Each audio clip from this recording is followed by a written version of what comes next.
जब हम ऊंटों पर सवार यहाँ पहुंचे तो शाम का वक्त था और फिर अचानक दूर खेतों में तुम्हारे दादा इसहाक आहिस्ता आहिस्ता चलते नजर आए।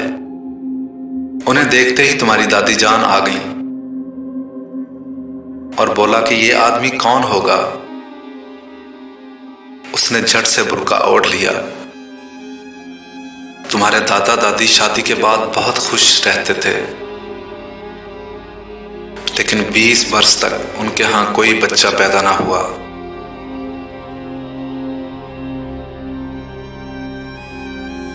उन्होंने खुदा से मन्नत की कि उन्हें औलाद दे।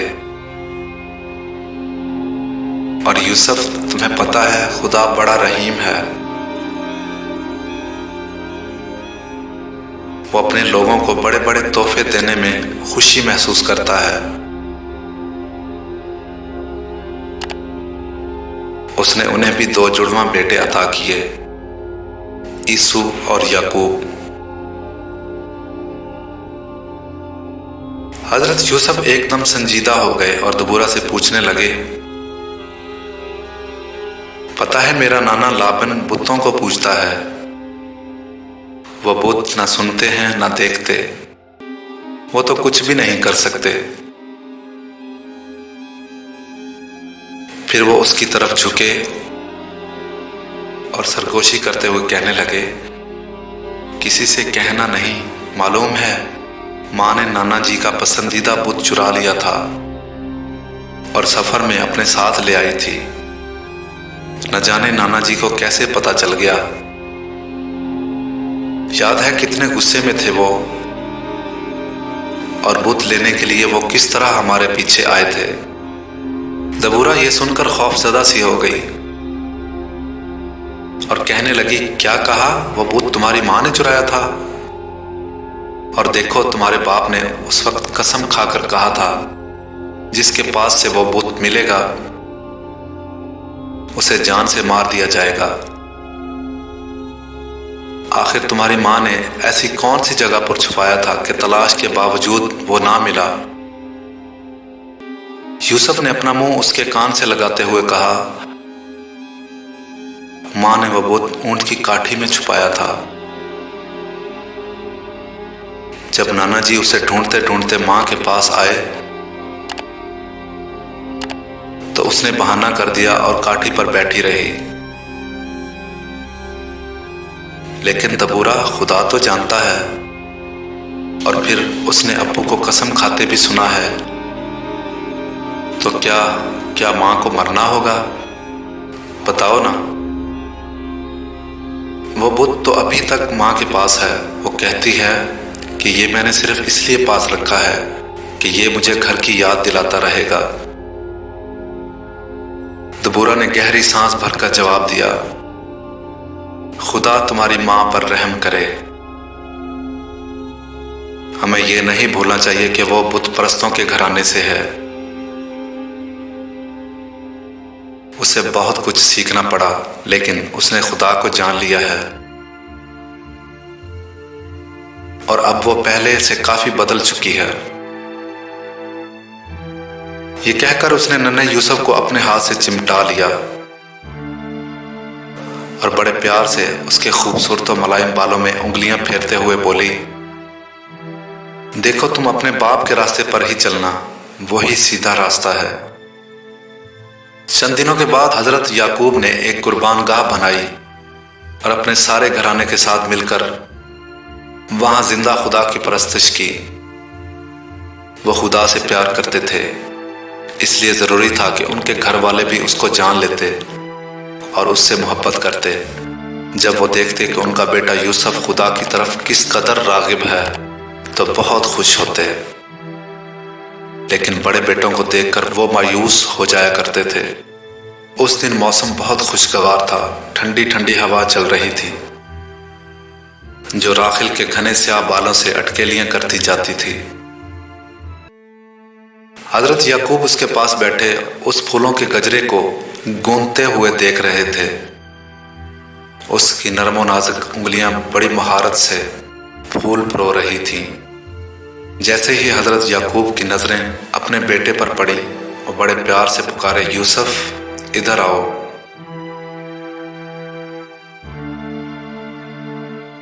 देखो तुम्हारी मां क्या कर रही है। देखो फूलों को बिल्कुल वैसे ही परो रही है जैसे जवानी में परोया करती थी। अपने बाप के घर में भेड़ें चराते हुए। माजी का रोमान परवर समा उनकी आंखों में नाच रहा था। हजरत यूसुफ ने अपनी मां को देखा और दौड़ते हुए उसकी तरफ लपके। मां ने अपनी ममता भरी बाहें फैला दी। आओ मेरी जान, और सीने से लगाकर प्यार करने लगी। यूसुफ वालिदैन को इकट्ठे देखकर मचल गया। मां, सबके छोटे छोटे भाई हैं। बाबा, मेरा भाई क्यों नहीं है? आप मुझे भी भाई ला दीजिए ना, तुम्हें भी जरूर भाई मिलेगा। बाप ने बेटे को तसल्ली देते हुए कहा। बस कुछ देर इंतजार करो, बहन आ जाएगी या भाई। याकूब की आंखें राखल की आंखों से टकराईं और फिर उसने शर्माकर आंखें नीची कर लीं। हजरत यूसुफ ने अपने बाप का हाथ छुड़ाया, अपनी मां को चूमा और ये कहते हुए भाग गए, मैं सबको ये खबर सुनाऊंगा, जरूर सुनाऊंगा। जब वो भागे चले जा रहे थे तो उन्हें दबूरा की बात याद आई। वो सोचने लगे, मेरा ये भाई भी तो खुदा की तरफ से एक तोहफा होगा। अब तो वो खुशी से फूले न समाये। बेसाख्ता उनके मुंह से निकला, खुदाया प्यारे भैया के लिए बहुत बहुत शुक्रिया।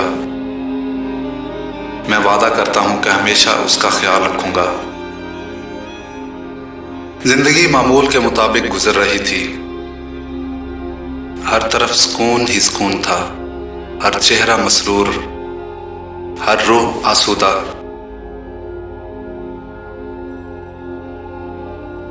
कि अचानक ही एक मुसीबत टूट पड़ी। दीना चंद औरतों के साथ सकम गई। जहां के शहजादे की नजरें उस पर पड़ गई। वो पहली ही नजर में उस पर आशिक हो गया और जबरदस्ती उसे अपने महल में ले गया। ये वाकया हजरत याकूब के घराने के लिए सानहा से कम न था।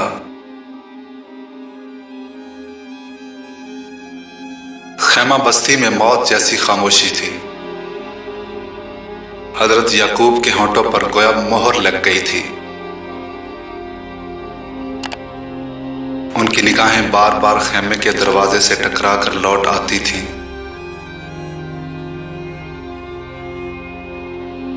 उन्हें अपने बेटों का इंतजार था जो अभी खेतों से नहीं लौटे थे।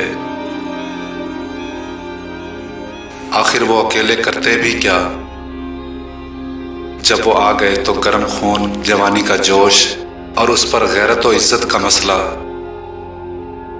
सूरत हाल मालूम होते ही वो आतिश फशा पहाड़ की तरह फट पड़े। उनकी आंखों में खून उतर आया। सर पर वहशत सवार थी कि इतने में बादशाह की आमद की खबर आ पहुंची। वो चंद बड़ों से मुलाकात का ख्वाहिशमंद था ताकि अपने बेटे और दीना के ब्याह की बात पक्की कर सके।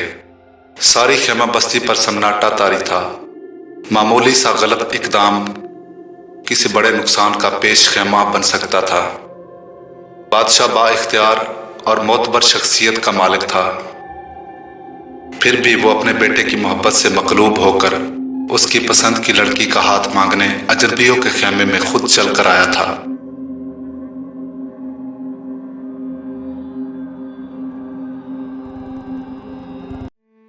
अपनी आमद के मकसद का इजहार करते हुए उसने हजरत याकूब को बताया कि उसका बेटा दीना को शिद्दत से चाहता है। वो उसके महल में निहायत सुखी रहेगी और एक लड़की को इससे ज्यादा और क्या चाहिए। यहां तक कि उसने दीना की शादी के लिए हजरत याकूब का मुतालबा जानने की ख्वाहिश का भी इजहार किया था। हजरत याकूब झुंझला उठे। खुदा ने बुत परस्तों में शादी ब्याह रचाने से मना फरमाया था। दूसरी तरफ उनकी बेटी दीना की खुशियां थीं, जिन्हें वो ठुकराना नहीं चाहते थे। इसके अलावा वो ये भी जानते थे कि खुदा के बगैर जिंदगी कोई जिंदगी नहीं होती। अभी वो इसी शशोपंज में मुब्तला थे कि उनके बेटे बोल पड़े, आलिजा, हम अपनी बहन का हाथ ऐसे शख्स के हाथ में नहीं दे सकते जो नाबख्तून हो। पहले आप सकम के मर्दों का खतना करवा दीजिए, फिर हमारी किसी भी लड़की को ब्याह सकते हैं और हम भी आपकी लड़कियों से शादियां कर लेंगे। ये शर्त बड़ी खुशी से कबूल कर ली गई। ताहम तीसरे रोज जब सब मर्द दर्द से कराह रहे थे और निहायत तकलीफ में मुब्तला थे, तो दीना के भाई उसी वक्त सकम में दाखिल हुए। चूंकि वो लोग उन्हें अपना दोस्त समझते थे, इसलिए उन्हें घर घर दाखिल होने में कोई रुकावट पेश न आई। उनके एतमाद का फायदा उठाते हुए उन्होंने हर घर के मर्दों को तलवार से कत्ल कर डाला। फिर फतह के नशे में चूर वो अपने दूसरे भाइयों को भी ले आए और मिलकर सारे शहर में लूट मार मचा दी। ये सब कुछ इतनी जल्दी हो गया कि खैमा बस्ती को कानों कान खबर ना हुई कि क्या हुआ है। सब भाई अपने ऊंट दौड़ाए जाते और खुशी से चिल्ला रहे थे, कह कहे लगा रहे और आपस में बेहुदा मजाक कर रहे थे। फिर खैमा बस्ती के मुकीनों ने भेड़ बकरियों और देगर मवेशियों की आवाजें सुनी।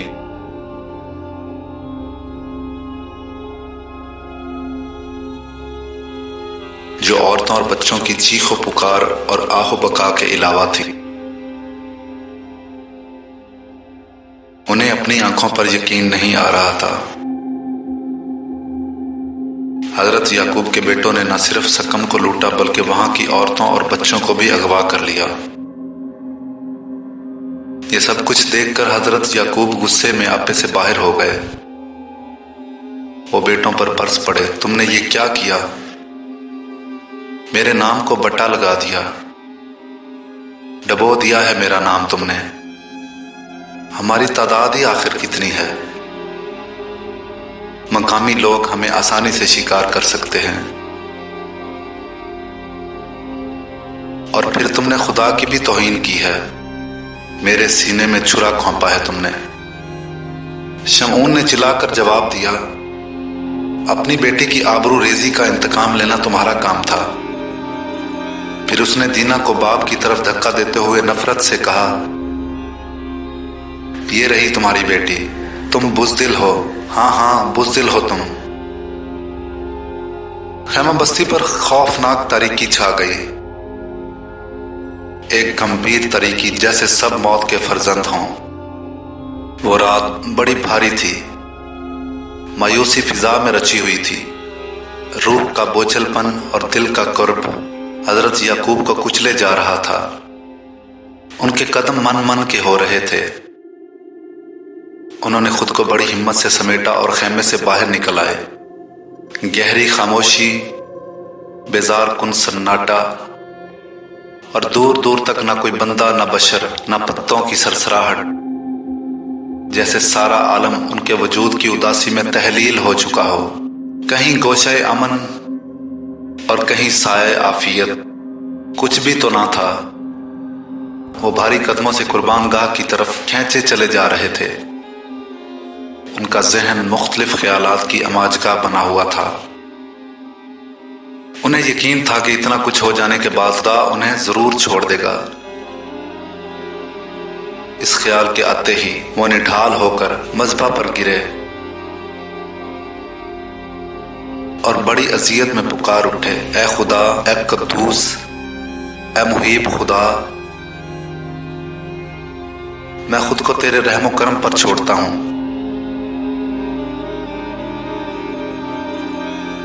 क्योंकि तू हमेशा अपने बंदों पर फजल करता है। तूने इब्राहिम की औलाद के लिए कितने बड़े बड़े मंसूबे बना रखे थे, लेकिन मेरे बेटों ने हर चीज पर पानी फेर दिया।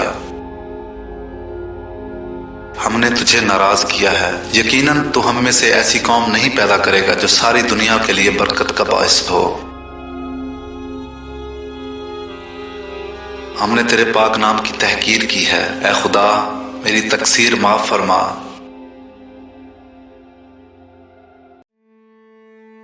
ऐ मेरे खुदावंद, मुझे तर्क न कर। तेरी मोहब्बत और शफकत के साए में रहने के बाद तेरे बगैर मैं हरगिज न जी सकूंगा। रोते रोते हजरत याकूब की हिचकी बंध गई। शिद्दत गम से उनका पूरा जिस्म थर थर कांप रहा था। वो काफी देर तक खुदावंद के हुजूर ऊंधे मुंह पड़े रहे। मायूसी और बेबसी ने उन्हें इस हद तक मगलूब कर रखा था कि उनमें उठकर चलने की सकत तक न थी। कुर्बान गाह पर अचानक उनके थकावट से चूर जिस्म पर कपकपी तारी हो गई। उन्हें खुदा के पाक हुजूरी का पूरी तरह एहसास हो चला था। खुदा कादर मुतलिक के हुजूर में एक दुखी बाप अपने गमज़दा दिल के साथ मातम कर रहा था। अचानक उन्हें कुछ महसूस हुआ और हजरत याकूब की मायूसी सुकून और इत्मीनान में बदल गई। वो जान गए कि खुदा उन्हें हरगिज नहीं छोड़ेगा। वो सच्चा और कादिर है और अपना अहद कभी नहीं तोड़ सकता। फिर उन्होंने खुदा की आवाज सुनी जो उन्हें पुकार कर कह रहा था,